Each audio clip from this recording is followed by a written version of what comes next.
everybody, welcome back to another episode of Happiness Matters, the show with me, Beanie Man, and Mo the service dog, who's meandering around here somewhere. And my awesome guest, okay, I forgot. Greg Sheldon. I know it's Greg Sheldon, but you said like... 3G. 3GPO. Greg 3G Sheldon. Right. This is Greg with 3Gs. Greg's 3GPO. I like that. And yes, we met networking because, you know, that's what we do in this town. It's true. And that's how we meet like the coolest people. And I actually had my last show I did was Meet Cool People. It's hashtag Meet Cool People. And I talked with a guy through Zoom. I did a Zoom interview actually. Yeah. And it's all about relationships. So, and he uses the hashtag Meet Cool People. And you meet the coolest people when you're out. That's true. And you talk to people. And that's how we met. I went to a vintage motorcycle meet up in Brighton earlier this month. Mm-hmm. And I met this guy, his name is Stormin Norman. Oh, shut the front door. He's raced motorcycles up Pikes Peak. He's done the Bonneville Salt Flats, if you've heard of that race. Yeah. And then he's done the Isle of Man, which is some of the guys that have the most courage, is the nicest way I could put that, in the motorcycle racing community. Oh, wow. And so he and I just connected. It was, we were at this motorcycle meet. It was probably 120 bikes, Mm-hmm. and it was like magnetic. It was just like, hey buddy, my name is Greg. You know what Wow. I mean? Like, it was just, right. and that's just how we met. And so then... And that's awesome. I mean, I'll make sure this is on. Yep. And then, so he gave me his phone number, Uh-huh. and then the following week I was going up to Silverthorne to pick up a motorcycle, and I knew that I was going on Friday, and I knew that I was going this Friday, so I called him on Friday. I was like, hey, listen, I'm going to be in your area. He's like, yeah, come on over. Nice. So I go and I hang out with him. So he's in Colorado? Yep, he's in... He should come on my show. Conifer. He's super cool, dude. He should come on my show. I will try to get him down to Colorado Springs. He's okay. a super cool guy. And so I go to his house. He's got like 30 vintage motorcycles. And I've been pining over the Yamaha VMAX. We talked about that just a minute ago. That's this, you know, they call it a muscle bike. Okay. And that's your yellow one, right? Yes. And so those are, I have the first generation. I have the second generation, which he bought new in 2009. Nice. And he's got like 3,000 miles on it. He actually told me that he would put it in his will to me if something happened to him, because he wants something to happen to all of his bikes. Yes. Because it's like, for a lot of people, automotive is, cars and motorcycles, it's like a family member. Mm-hmm. My father has had this 62 Corvette. He restored it before I was born. So if something happened to that car, I would feel worse than if I lost one of my animals. Mm. And so then I explain that to a lot of people, as I'm an auto shop teacher, and to explain cars and things like that. And so they start to get the automotive, they start to get automobiles and things like that. And one thing that I talk about is what we call wide open throttle therapy. Okay. So for a lot of people, you see car guys and guys on motorcycles, and girls too, obviously. And that's how it's a cathartic experience. So it's kind of like the Need for Speed, because I miss, oh my gosh, I miss the Autobahn.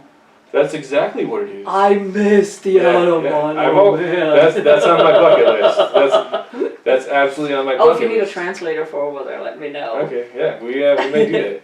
And so we have wide open throttle therapy, and a lot of people don't understand that. Cars are just a means of transportation for them. Mm-hmm. But for a lot of us, we go to car meets, we do all sorts of stuff with people, other car guys. And I've been in weddings, not at, but in people's a guy's wedding that I met at a car meet. Oh, wow. And it's just, you make great friends. And, right. Not everybody, typically they're good people there, but there's turd burglars everywhere. But that's just the way that it goes. Yeah, that's life. And so that's the way I explain automotive to people, because a lot of people don't see it, they don't feel it, it's just a car is just a mode of transportation. So do you name your vehicles? Sometimes. I actually named my car. My car's name. His name is Sam. It's a male, and his name is Sam. His name is Sam. Mm-hmm. I have a big red Chevy Tahoe that I call Clifford. There you go. The big red dog. Yes. And so a couple of my motorcycles, I have the Beast Lightning, which is a 78 Yamaha XS11. Mm-hmm. Actually, that's what I wrote here today. And I call it Beast Lightning because it's a beast. It's pretty quick. And then the previous owner, it was blue, and he put lightning bolts in it. Oh, okay. So we call it Beast Lightning. I like that. Then I had the little, I just sold the Midnight Hipster, mm-hmm. which is like a little hipster bike. It's still a little small for me, being 6'2" at 180 pounds. Looked like a gorilla riding a tricycle. Thanks for the visual. Thank you. And so, Did you guys get that? Do you have that visual? Yeah. Mm-hmm. Yeah. I usually say me riding a tricycle, or use some other craft. Hey, I just got a tricycle, for real. Yeah? Yes, because I have balance issues and I can't ride a regular bicycle. Yeah. So we got me a little tricycle. Wow. I mean, it's a tricycle for adults and it has a basket in the back and That's everything. awesome. Yeah, I know, right? She go around the neighborhood picking up trash. I'll go around the neighborhood, I'm gonna be picking up trash. So what if we got you one of those little hand picker up things? No. No, just jumped up in the back. So People can pick up their own trash. no, but you know that. You know that not everybody does. Yeah, actually this neighborhood isn't too bad. Well, that's good. So, they're Well, then you can come around my neighborhood and pick up trash. let I'm me just think kidding. about Yeah, I'm that. just teasing. What do you think, Mo? Should we do that? But So maybe. I do have a friend from home, from back in Massachusetts. He goes for a walk every day, 30 minutes, and picks up trash. Nice. And he says it makes him feel really good about what he's doing. You know, he does it in a different spot. He usually just goes to a different neighborhood on his way to work, and just picks up trash every day. But you know, I mean, and it's really, it's those small little random acts of kindness that we all can do. It doesn't take much, you know. So my random act, what I do is, because I go to Starbucks pretty much every day, and a lot of times I just pay for the person behind me. That's cool. You know, I mean, it's just, Yep. why not? That's a good way to do it. Right. So, I call that place $10. yeah, well, That's okay. it's okay. It's all good. Huh. You know, we all have our vices. But anyway, so I want to talk about what you started. Okay. Because you have an auto vocational school. Yep. Okay. What made you decide to do that? Because I know when we first met you had just started, but now you have like a whole new location and Yep. moving bigger. So- and There's probably a couple minute story here, and I've told the whole story in 45 minutes before, but we'll give you the readers. well, we're trying to keep the show at about 30 minutes, but it's YouTube and people can pause and come back. So So I was a social worker. I started off as a life skills coach at a DMR group home. okay. Just What's DMR uh, for those who don't know? mental retardation, Okay. and so now they call it developmentally disabled. Okay. And so I made my way up to be program director of an MR group home. And so it was just making sure the guys were fed, medicated, they had clothes on We're their taken back. care of. You know, and it was just checking off a checklist. You weren't progressing them Okay. in any way. Okay. Maybe little small ways, but And, I knew that I needed to have more impact on people. okay. I So. like that. So I took was living in Boston, and I grew up in Western Massachusetts. So I moved back to Western Mass, and started off or became a supervisor of a residential facility for kids. It was like a last step before a juvie hall. Oh, okay. And the doors were locked coming in, but not going out. Does that make sense? Mm-hmm. So. It's like Hotel California. They let you in, but you can never leave. Yeah. That's actually one of my karaoke songs. We won't do that today. No. I promise. Okay, good. So I realized that I have this ability to capture kids' attention and respect almost instantly because they trust me and I trust them until they give me a reason not to. Then I just pull back a little bit, and so I know that like I could teach them and I could mold them into being a better person. Can I make them? Can I change them from one to another? No, but you can just kind of help mold them and get them to do. But that's not what we're about. I mean, that's not what I'm about either. I'm here. We're here to help people be better, be more. Yep. You know, I mean, ultimately, it's that person's choice. It's true. So, So I was was working at this supervisor of this residential facility, and I realized that I wanted to become an auto shop teacher. I loved working with kids, and I absolutely love working on cars. And having that ability to capture kids' attention and respect is something that it comes natural to me for some reason. I don't know. And because you're a cool dude. And I'm an empathetic person. If you've got some problems, usually I can see it in you before you tell me and adjust the way that we communicate accordingly. And so I quit my job at the age of 30, went to tech school, moved back in with my mother. Thanks, Mom. And Hey, you know, that's what parents are for sometimes. it's true. And so I moved in with my mother, went to tech school, and then when I graduated, I started working at a Dodge dealership as the lube tech. We call them lubie boobies. And Alrighty. and so I quickly rose up to used car tech because they realized that I was better than just changing oil, you know. And so that didn't work out for me. I worked at a couple of independent shops and things like that, but I really love Subarus. I've owned a little WRX for a long, long time, and so that's who I wanted to work for because I'm personally vested in that company. There's like 3 or 4 engines and 5 or 6 models. Whether you go to one of the and they're sturdy. they're They're good cars. they're very well built cars, and so. But if you went to go work for Ford, Chevy, Dodge, Toyota, you know, there's 15 engines and 30 models. Right. So knowing everything about all of those is going to take up, you know, that's more time than I had needed because I was only working there to get the experience to become an auto shop teacher, Gotcha. to follow my dream. So I was working at a Midas.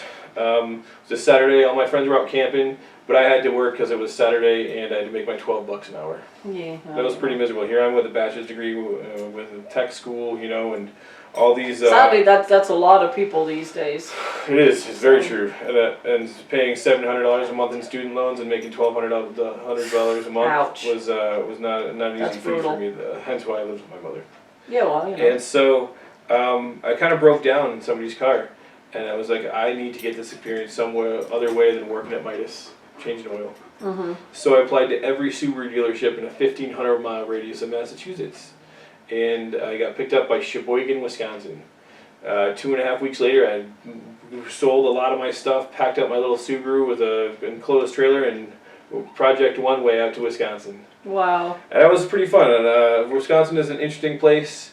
Not really for me. There's like generations of alcoholism, and just not a place where I knew I would thrive. Made some really great friends. But you know what? Kudos to you for recognizing that. Yeah. Because there's a lot of people, they just go into that, and then because everybody around it is doing it, you Yeah. know, they're falling into this thing, and before they know it, it's almost too late. I mean, it's never too late, but, Right. you know, it's at a point where I'm like, holy crap, what happened? It's true. You know, so kudos for you for recognizing that. Thank you. So I spent about 8 months in Wisconsin, Sheboygan, which is Say that 3 times fast. that's equidistant between Milwaukee and Green Bay, Okay. right on the lake. So it was a pretty cool little town, but not for me. So I realized that I needed to move. Right. So, and I'd been to Colorado a few times, and I wasn't going to go home with my tail between my legs. I mean, Yeah, no. this is not going up. We got that pride thing going. Yeah. So I applied to every Subaru dealership in Colorado, and the one here in Colorado Springs picked me up. Oh, nice. I worked there for a few months. It just didn't work out for me, and Because it wasn't your dream. right. And so then I started doing some respite relief at a group home, delivered pizza just to make sure my bills were paid. And I realized that I don't have to go work for a public school, which is what I always thought I was going to do. You know, once I decided that I wanted to become an auto shop teacher, Yeah, but they got away with all those classes now. There's still a few auto shops there's around. like, you know, you can count them on your Right, hand in the yes. state probably. Yep. And so there's 12 high schools in Colorado Springs, and 2 of them have auto shop Wow. programs. That's Or sad. automotive. But they're coming back, and there's a Right. plan to come back because we need technicians. We'll get to that in just a moment. And so, We'll be back. instead of going to work for a public school, which is what I always thought I was going to do, I founded Auto Shop Vocational because I don't want people telling me how to teach kids. I was a social worker. I get it. I understand. And I know automotive. I mean, I've known automotive since before I went to tech school. Plus you can make your own curriculum That's true. and beat to your own drum, and you're not like, Mm-hmm. you know, performance, and it's like, oh yeah, well, the kids don't like you, now you're out. Yep, that's true. And so, hold on, let's go back. When I went to tech school, automotive tech school, the biggest thing I learned there was how not to be an auto shop teacher. That was the most important thing that I learned there. I mean, I knew most of the stuff already, Right. but the instructors there just, It's like what not to do. they showed me exactly how not to interact with the kids. Wow. So then in September of 2017, I opened the doors to Auto Shop Vocational. Our main revenue stream is a 5-week curriculum. Well, it's 20 days. Sometimes we do 10 weeks twice a week, or 5 weeks for 4 days a week. So Okay. it equals out to be 20 days. Right now we're in the middle. We're actually dead center of the curriculum. I have 2 veterans, 1 felon from Tessa, and a special needs kid from Mosaic. Oh wow. So we have a variety of students in this class. Probably, I don't think you can get much more, diverse. Right. And so they all get along pretty well. I love that. And one of the guys, he kind of, when he gets frustrated, he gets very frustrated very quickly. I'm like, hey, let's go do something else for a minute, and then we'll come back to this. And it works really well because that's where the social work. That's where my unique skill set of social worker and automotive technician now blends into auto shop teacher. And now I feel like as an entrepreneur, I'm just like, this is cool, I'm gonna take this. Alright, this is cool, I'm gonna take that. But it's like, and then I take these things, I'm like, that doesn't work, so let's go grab these other things. So that's why I'm in this class called Thrive. It's a small business incubator to revitalize the southeast side of Colorado Springs here. We're actually having an expo next Thursday, the 12th, nice. from 5:30 to 8 o'clock down to the Mission Trace. Okay. And so for sure I've given you a flyer for that in the future. Actually, Sure, hope so. and so I might even have one here. Okay. But here. Oh, imagine that. Yeah. Cool. So, on the back of it is a fundraiser that we do. Okay. And stuff like that. So, that's really about it. You know, I have a 100% graduation rate. That is amazing. I have graduates in the community whose employers are calling me asking me for more graduates. That's amazing. And That is fantastic. And so it's $2,500. So even if you decide that you're not going to go into the automotive field, it's not like you spent 30 grand and you're going to have to pay that back for the next 15 years. Right. You know, and so I do give some scholarships and some some discounts to certain organizations. I'm really trying to work with a lot of charter schools and homeschool kids. Nice. That's really So are you looking to, because I think this is something that is needed all across the nation. I mean, are there other programs out there in other states that do that, or? I mean, I've never heard of anything like it, but hey, that's not your water. There are some post-secondary institutes that are a year to 18 months and cost 20, 30 grand. Oh, okay. But nobody's doing what I do, just training them. And what the curriculum is you're proficient at changing oil and popping tires, or changing tires. Right. And we also train good lube techs. There's a difference between an oil changer and a lube tech. An oil changer works at Jiffy Lube. Sees that your power steering fluid is low. It's not your water. Sees that your power steering fluid is low, fills it up, and sends you on your way. Right. A lube tech will do all of that and fill up your power steering fluid, but before he sends you on your way, tries to figure out where the power steering fluid went, because that's a closed system and it's not a consumable. Oh. So it's either the pump, the rack, or the lines. There's no other spot where your power steering could be. Okay, so it's the extra step. Yep. So I mean, just like your coolant. If your coolant's low, try to figure out where that went. Because let's say there it went. Yeah. It's because let's say you have a lower radiator hose that's leaking, and you don't know that as the consumer, as the vehicle owner. You don't look. You just go, oh crap. All you do is turn the key and put gas in, right. And then when you're out of coolant, your engine overheats and you're stuck on the side of the road. So while you're getting an oil change, you see that you're leaking. I call you. Yes, they do. People do all the time. And so, so then it's to save a coolant leak, and you don't know. Right. And we see that your coolant is low, and then we look for the leak. We find the leak, and that has the potential to save you from being stuck on the side of the road and thousands of dollars in engine repair. Because if your engine overheats, you can pop a head gasket. You can have catastrophic engine failure, anything like that. Right. I mean, there's a lot. Yes. It's crazy. So. That way, maybe, like I said, if you have a lower radiator hose leak, that's like $100 or maybe $200 repair depending on your vehicle, and so $200 as opposed to $2,000 or $3,000, and it's all just due to the training of the lube tech, because if they don't look at it, the owner certainly doesn't. They don't know. Right.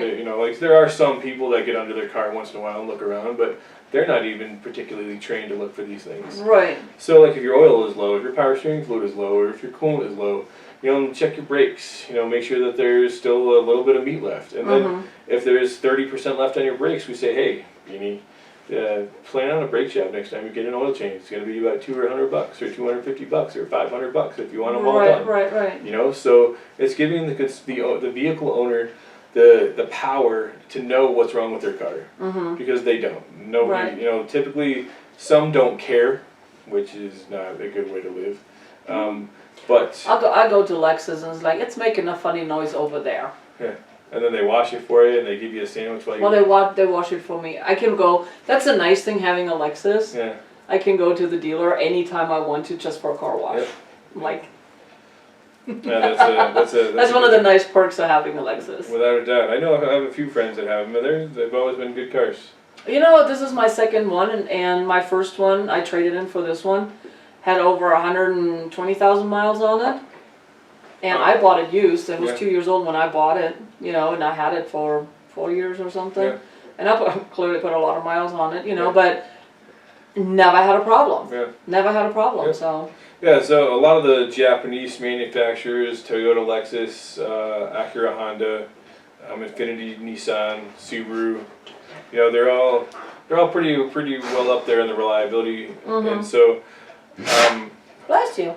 I hate to say it, but American cars, once they hit 100 or 120,000 miles, they're almost disposable at that point because you're going to start getting a lot of problems. Trucks are a little different story. So if you guys have one of those cars, you know, when you get to that point, maybe it's time to trade it in. Trucks are a little bit of a different story. The American manufacturers really do work hard in keeping their trucks because they want to sell as many of those things as possible. Right. I mean, every city and town in the U.S. has to buy them from somewhere. Right. You know, they're gonna buy a USD, United States domestic market vehicle, so it's gonna be Ford, Chevy, or Dodge, and typically it's Ford. You know, that they've been the leading sales in their trucks for 20, 30 years. Don't quote me on that. I know that was a couple of years ago. Right. I don't keep up with that stuff, but yeah. So it's been pretty good. Nice. And so we also offer the community free oil changes. You have to buy the oil. Well, yeah. And so we need vehicles to change oil, and I've been to, you know, sometimes. Well, you need to practice for your people. Yep. You know, and they can change the oil in my car 100 times, but they're not learning anything. Right, because it's the same thing. Yep. Right. We actually had a mutual friend, Mr. Matt Kubiak, aka Sandals. He drove. He was on one of my shows too. Oh, really? Yeah. So he over the weekend drove over the railroad. Yeah, he broke his axle, didn't he? Or something. His shock. His shock. Lower shock mount broke, and his truck was sitting. I know. I saw it. I was like. So he drove over to the shop yesterday. Mm-hmm. Yep, yesterday, and me and the class fixed it up for him. Very cool. You know, and I think this is so awesome. So because my brain is like going, you know, I'm looking as like, so I can see this going nationwide because I like the model. Yeah. But it's a for-profit business or is it a non-profit? It's a public benefit corporation. Oh, okay. So it's kind of this, which is new legislature that right. came out this summer. I saw that. Yes. And so it's like the mix of a non-profit and a for-profit. We are legally a for-profit entity. Right. And so I'm working on developing a non-profit because I get a lot of people that be like, "Hey, Greg, I know what you're doing. I want to support you." Right. So because I'm thinking it's like you could get grants, you know, so you could help even more kids and people. I have a fiscal sponsor, Okay. which is a non-profit that can take donations and give the donator, their tax write-off. So I can give to them and say I want this to go to Greg's Automotive. And you earmark it for me, and then sometimes they keep 5 or 10%. Right. I've had I've had one fiscal sponsor that didn't keep anything, that believed in me what I was doing and wanted to help, and that's another way that we can get grants. Oh, okay. And grants, the best way to do that is to give scholarships. So that for every grant dollar that comes in, we give a scholarship to somebody. Right, and that's for anybody. I mean, if you guys watching and you're thinking it's like, wow, I like this idea, you know, that'd be cool to have in our area. I mean, I'm going to post all your contact info at the end of this. But, you know, and I know with the nonprofit side, you know, there's a lot you can do, and you still run it like a business. You can still make money. You just at the end of the day, you can't have a profit. Yeah, it's not your money. You know, it's not your money, but you can give it out for scholarships, and you can get it for to buy tools, and you can with that now you can get grants. Yeah. You know, specifically for tools, specifically for whatever it is that you need. You know, and it's like this is so cool, and it's like if you guys are thinking about that, you know, reach out to Greg and it's like, hey, what do I need to do? Help me. You know. And so. Those that know me know that I'm a very altruistic individual. I actually spoke for Altruism Month for Mindful Mornings. I don't know if you've ever been to that. You know, they have it the same morning as First Friday breakfast of the Women's Chamber. That's true. What time is the Women's Chamber thing over? At 9 o'clock. Yeah, but it's not at the same side of town. It's not that it's just down the It road. is the exact opposite side of town. That I did not, because I've been thinking about joining the Women's Chamber because I run a workshop, a one-day workshop. You should join anyway. Because it's good stuff. It is, and I've got a lot of good friends in there. But so I also run a crowdfunding. I don't know if we've ever talked about this. Yes. No, we haven't talked about that, but I'm familiar with So crowdfunding is like Kickstarter Yep, or GoFundMe, that kind of thing. GoFundMe, all of those things. So I get a lot of people in the community that come up to me and say, "Hey, Greg, I know what you're doing. I want to support you," and they're literally just telling me that they want to give me money. All right. And I'm a little uncomfortable with that, doing it for nothing. So what I did is, my mentor is a big crowdfunder. He's through the SCORE mentorship, and so just a super cool dude. And guys, SCORE is everywhere in the U.S. It's a phenomenal organization for mentorship, and it's mostly free. Yep, it's all free. Yeah, it's all free. Same with the small business development centers. Absolutely. Free mentorship. I mean, I have a mentor through them. Yep. You know, I mean, it's invaluable. I mean, the tips you get and the insight you can get, and I mean, it's free. Yes. Take advantage of that. I mean, if you have a business idea, take it to them. Yeah. My mentor, his name is Steve Imke from Mentor, and he's been a godsend to me. Mm-hmm. I can remember the first few months or whatever, I would go see him every week, and now he's on my board. He's just a good friend of mine. We're both motorcycle enthusiasts, and so it's really helped me out incrementally. But he wrote a book on crowdfunding. Oh, okay. So when I read that, I was trying to figure out how I can make that work for me. Using GoFundMe and those things, like, there's a whole lot of work that goes into that, and I have 3.5 revenue streams. So like putting all my time and effort into one of those was going to be something that was going to be difficult for me. So what I did is I developed Auto Shop Value Club, which is my own brand of crowdfunding. Nice. I have members in the community who pay monthly or annual dues, and then I have partners who are small local businesses that give my members a discount on their services. Oh, I like that. So, for example, we have the Subaru Club, which is $10 a month or $100 annually, and you get a discount with all my automotive partners: tires, windshields, general service repair, paint, PDR, detail, anything you need for your car. Oh, wow. So people can support me and get a discount, very similar to the entertainment. So it's a win-win. Yep, win-win-win for everybody. I know, right? I love those. The small business that's getting the referrals. Right. And then the members who are feeling good about helping out the community and saving money, and then me, because I'm basically getting donations. Right. That I give scholarships and things like that for.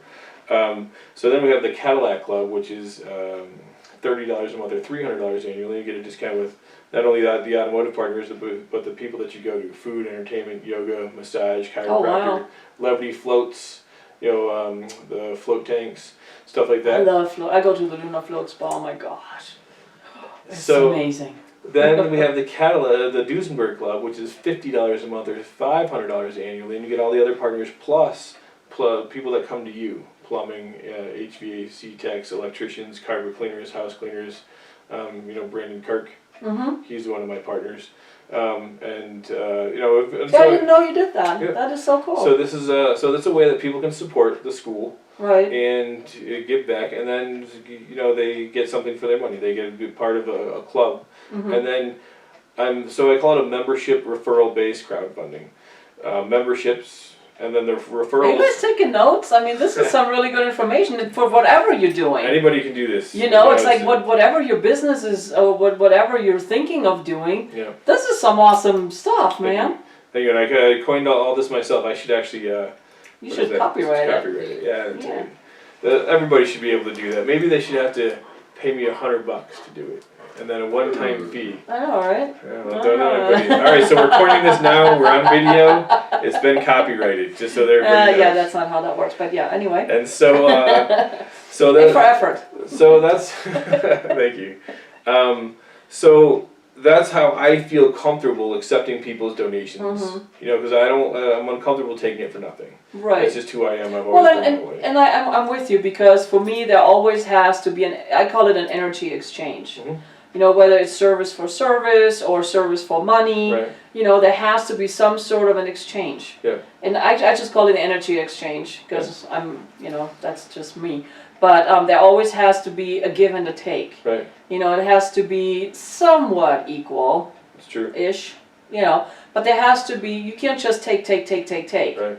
So with that being said, like I said, I spoke for Altruism Month for Mindful Mornings, And my biggest takeaway that everybody remembers is that, I'm not a tattoo guy, but I want to get this tattooed on my arm. It says, "Givers have to set limits because takers don't have any." True story. And so True story. I run a vocational school, so people are always like, "Hey, you want to fix my car?" Like, yeah, sure. Oh, wait, you want me to do it for free? No, I'm sorry, I can't do that. Right. And I've tried. They shut off my electricity. You know, I can't do. Yeah, things free doesn't pay your bills. I'll do it cheap, but when people ask me to do it for free, I know those are customers that I don't want. Right. So. Right. Then I usually turn them away and I'll refer them to one of my partners. Good for you. So for your students now, you partnered with some of the organizations here in town, or how does that work? Like to hire my students? Yeah, to get your students. I have been going around to repair facilities and dealerships. Trying to get into one of the big ones. The guy's not calling me back, but we're getting there. You know, I'm going to try some new guerrilla tactics. Just I've got his cell phone number. He doesn't know that yet. And so I'm just gonna call him and be like, hey, let's meet. You know, I want to buy you lunch. Mm-hmm. And so that's really just going and talking to people. You can literally anybody can go to any shop probably in the country. Right. And be like, what's your biggest problem? And they're gonna tell you technicians, because there's 7 baby boomers retiring, and 2 Gen Xers or millennials going into the industry. Wow. So here in the very near future, when you need a brake job, you're gonna be waiting a week or 2 or 3. Right. So and your brakes are gonna be grinding. You're not gonna be able to get to work or get to school. But I think now they're realizing is like that big push to send everybody to college. They're realizing that we shot ourselves in the foot here. So I think the push is coming back to vocational. It is slowly, but people still have. It's too slow, but. And you'll see if you talk to any high school, or most parents are like, "Oh, I want my kid to go to college." I'm just like, no, you don't. If they don't want to go, don't make them. Right. Because you're going to be wasting money, and chances are they're going to end up in a blue collar industry anyway. You know what I mean? That's not I don't know if that's a politically correct term, but nobody cares here. I certainly don't. I was a blue collar guy. I'm a blue collar guy, and I had a white collar job as a social worker. And you know what? I mean, to me, it's like blue collar, white collar, whatever. It's jobs. Yeah. And my thing is follow your heart. Yeah. I mean, college isn't for everybody. My kids tried college, and they're like, yeah, no, not happening. Mm-hmm. It's like, well, you got to do something, figure it out, and they're figuring it out. And it's like that push for college. Everybody says college, just like you said, and I say that too. College. And you talk to some high school kid, some parents of high school and middle school, want to. and the parents are just like, you're going to college. I'm saving money every week so that you can go to college, and they're just like, go buy something. I don't want to go to college. You know what I mean? But spend that money on a car so that I have some transportation or whatever. And it really is. I mean, we've got all these trades, not only automotive, but carpentry, masonry. Everything, plumbing, all of it, electric. Yeah. Masons. I mean, I know we have friends that are electricians, and they're looking for people. And that's good. That's big bucks. I mean, you don't need a college degree for that to make big bucks, because a lot of people, and you were in that boat with the bachelors, making minimum wage. So that's what and. So you're going to start off where the first 10 years you're in the skills trades, you're going to be working hard. You're going to be working really hard. Yeah, but and if you're smart, you'll either start your own company that does it, or you'll work your way up into a big company so that you don't have to be the one doing all the wrenching. But maybe you're teaching, maybe you're developing a curriculum, and are able to teach. Start a school. Yep. So I was actually at a place called Auto Truck here in town. They build like big plow trucks, bucket trucks. I didn't know like that. It's a bucket truck is like for utility companies where they have a bucket that goes up into the I want to go on one of those. Be fun. I can bring you over to Auto Truck. Hey. And they are busting at the seams. So I told I talked to their foreman. I got a referral to them by a guy in my Rotary Club, and so I asked him what his biggest problem was. I didn't give me the answer, but he's like, technicians. And so when they come to him, they don't know anything. So then he trains 4 of them, and it takes a long time to train because it's like a one-on-one type training. Right. And so you're taking the lead tech's time away from what he's supposed to be doing to Right. teach this guy. So, and then this guy is learning. So it's literally taking 3 times as long to teach one guy to put a bed on a car, or a bed on a truck, Right, or a right. utility bed, or whatever, lights, or whatever they're doing. And so, if I can develop, I spoke with the manager of the place, not just the chief or the shop manager. I talked to the whatever I don't know his title, and I said, if we can develop a curriculum where we use my facility, and he dictates what he wants the entry level guy to know, and maybe I'm not the one that teaches it, maybe one of his guys teaches it. Right. But they use my facility, and I find the kids, and they make a donation or whatever for and Right. so then they teach 5 of them at a time, It's a win. and then they get 3 of them, and then the other 2 kids go work somewhere else. Right. You know what I mean? Or so that they don't have to spend that time. It's going to save them a ton of money, Yeah. and they'll be able to they'll increase production because those kids now know what they're doing. Right. So maybe they have at 3:00, say, for 5 weeks, so similar to mine. I don't know how much they want them to know. They don't have to know about all the engine stuff that I teach and the Right. brakes and all that stuff. They really just have to know some electrical for the lights and running electricity to things, and the nuts and bolts of putting a bed on. You know what I mean? Right. And so they, if they had this curriculum, we could teach them so That's that so they cool. can, they don't have to train them. They don't have to train the guys one-on-one. It'll save them a lot of time and money. That is awesome. So I gotta I follow up with him. love that. And so I gotta follow up with him. I wanna do that with diesels. I'm not a diesel guy. I've never had a diesel truck. But if we did that with diesels, give some kids the fundamentals, and then they go work maybe for a municipality, and then they're gonna learn, as long as they have the fundamentals, they understand how the things work. Right. The basics. And I mean, just the basics. Just the basics, Yeah. and then they will learn. And you build from there. And there's so many kids out there that are so thirsty for knowledge that our public schools utilize experience-based learning, which is you read it, hear it, see it. Right. My curriculum that I'm a hands-on person. yeah, me too. And so I struggled with languages and vocabulary and any sheer memorization Right. task. That was just never worked for me. I shook my fist at the kids that could read something twice and memorize it. It pissed me off because I couldn't do that. I was like literally mad at them. And so, but I could take something apart, blindfold myself, and put it back together Right. with no problem. Take that, you readers. That's what I'm saying. Too bad they don't test us on that. Seriously. Right. And so, and the thing is, and it's like, and my thing is, I mean, I grew up in the German school system, which we have 3 tiers, because, we're not all on the same, we cannot all comprehend the same thing, school-wise. universally, yeah. It's just not happening, and so we have our lower level, which is, it ends after 9th grade, and then they go in a 3-year apprenticeship. And that's the blue collars. Yeah. But they work on the job. They get a minimal little fee from the Stipend, company. Yeah, yeah. they get a stipend. But they go to school at the same time, so they work and school at the same time, and So- it's about for 3 years. Sounds like a great program. Great It's philosophy. phenomenal. Yeah. It is absolutely phenomenal. And then the middle level is you graduate after 10th grade, Okay.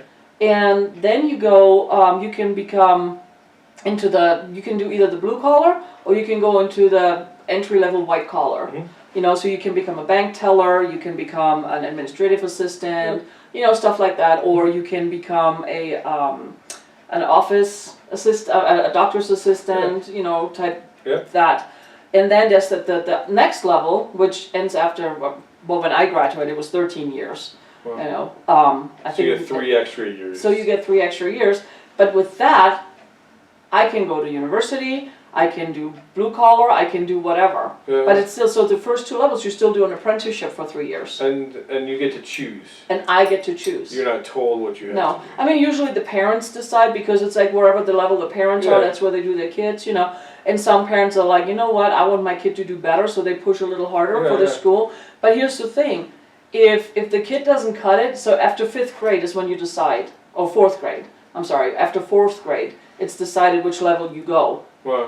okay? In the 4th grade, you can pretty much, Yeah.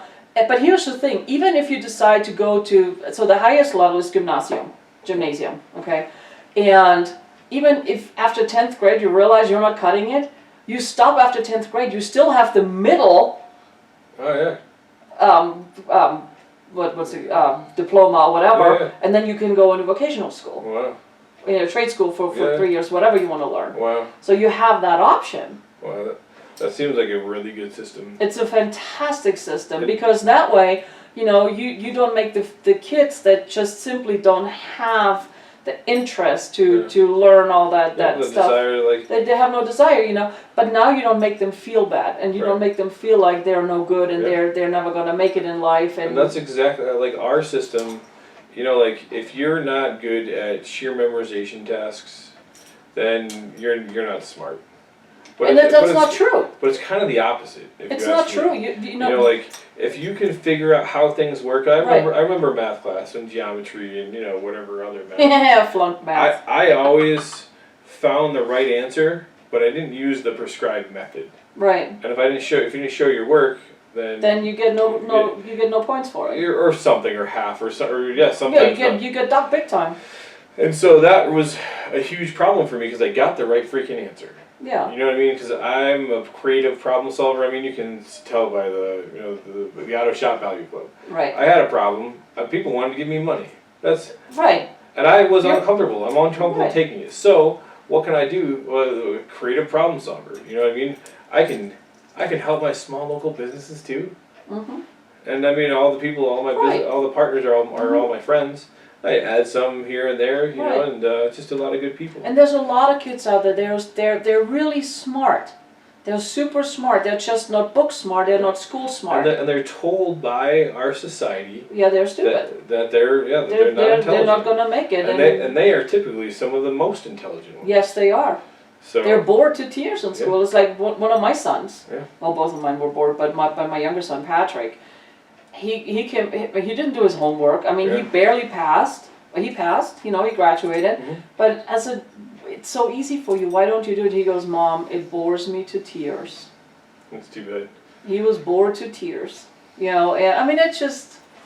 Yeah, We can talk about that till the cows come home. it's true. I'm not gonna change that. That's true. So- And so but- there was a school that I work with. It's called Eastlake High School. Uh-huh. And what they do is it's a very digital based, which is a nice way of saying computer based Right. learning. And so they have classes. They do their classes mainly on the computer, but they have a teacher there to help facilitate. Oh, okay. Because it's for kids that are not necessarily cut out for So they mainstream. kind of can learn on their own pace. Yes. Okay, I like Because that. let's say they have some trauma at home, Right. and it happened last night. Mhm. And they're not going to be ready to learn the next day. Maybe they're not ready to learn the day after. Maybe they're not ready to learn for a week. Right. But when they are, it's time. Bam. Right. And they have it right in front of them, and they can learn it. I like that. And so it was really they have a really good model there because not everybody learns the same way. Exactly, and Yeah. that's what I'm saying. That's why I mean I get with the American school system. Mhm. I get why it was started, but I mean you cannot teach a fish to climb a tree. It's true. I mean, it's just that simple. That doesn't mean the fish is dumb Right. and inadequate or whatever. You just can't teach a fish to climb a tree. It's True. so. And everybody these days is like, oh, you can manifest whatever you want. You know what I mean? You can manifest anything in your life, but it has to be conceivable. Right. And I've had a woman here recently that wanted to manifest me into her life. And I was like, that's just not going to happen. Like, I'm just not, there's no interest there. Right. And, like she thought, but I'm like, you can manifest a person in your life, I believe. Yes, you But can. you can't manifest a specific person in your life. No, that Maybe. doesn't work. It's like, and I tell people because I'm big on manifestation. I'm actually a manifestation expert or master or whatever you want to call it. But the way that it works, okay, is if you try to dictate the universe exactly what you want, how you want it, when you want it, it's the same thing as you trying to win the lottery with just putting in one set of numbers. It's not gonna happen. No, and like I have kind of manifested, of a lot of great things. I feel like this gravitational force where good people have like come into my life, but then I also get a lot of negative people. Well, but you always have that because without the dark, there is no light. Yes, and right So- now I have this. I have a narcissist living in my house. Oh, I'm sorry. It's really miserable. Just trying to get him out. He blames me for everything that's gone wrong in his life. Yeah, And well, it's- that's what they do. Change the locks, put the stuff up front, change the locks. Then I get arrested, and you have to go through all the proper Oh, channels yeah, here in yeah. Colorado. It's not the laws protect the squatter. Mm, It's not truly a squatter because I let him in. right, but I know what you're It's saying. ridiculous. Sad, that's sad. But like I only have to deal with that for a short time going forward. I think because I'm working on the eviction process, and so hopefully that's out of my life soon, and we'll It get him will out. be. And so Assume the feeling of the wish fulfilled. and it's been going on for a long time, and I just assumed that why do you stay somewhere where you're not wanted? I wouldn't stay anywhere that I'm not Well, wanted. because but some people are like that, but anyway. that's- That's a whole nother topic for Yeah. another show, so, Yeah. anyway. Thank you so much for being here and Thank- sharing your vision and Yeah. what you're doing. I think that is amazing. Thank And you. I really hope, some of you guys get an idea, it's like, wow, this sounds amazing, I wanna do something like this where I'm at. Mhm. Contact Greg, he'll be happy to help you. Do you want me to tell them how to contact me now? Well, I'll put it in the, Cool. in the credits. Sounds good to me. So, and because I don't want this to be a pitch your business kind of show. I'm not a pitch my business kind of person. Right, I know. I just tell people what I do, and some people are like, that's really awesome. No, I think it's amazing, and I think that more people should do that. Thank you. And that's why I invited you to be on the show and specifically talk about Yeah. your school and what you're doing. Yeah. Because I think it's important, because I see what it's doing here, Right. and I would love to see that for some viewers, Yeah. somebody to pick it up and take that model, and maybe you can franchise out, take that I'm model hoping and to. put it Yeah. in other cities, where it's needed, and I absolutely love that, and it's like, wah. So thank you so much for being Thanks here, for having me. and thank you all for watching, and as always, be happy, be kind, be love, have a good one, bye. Have a nice day.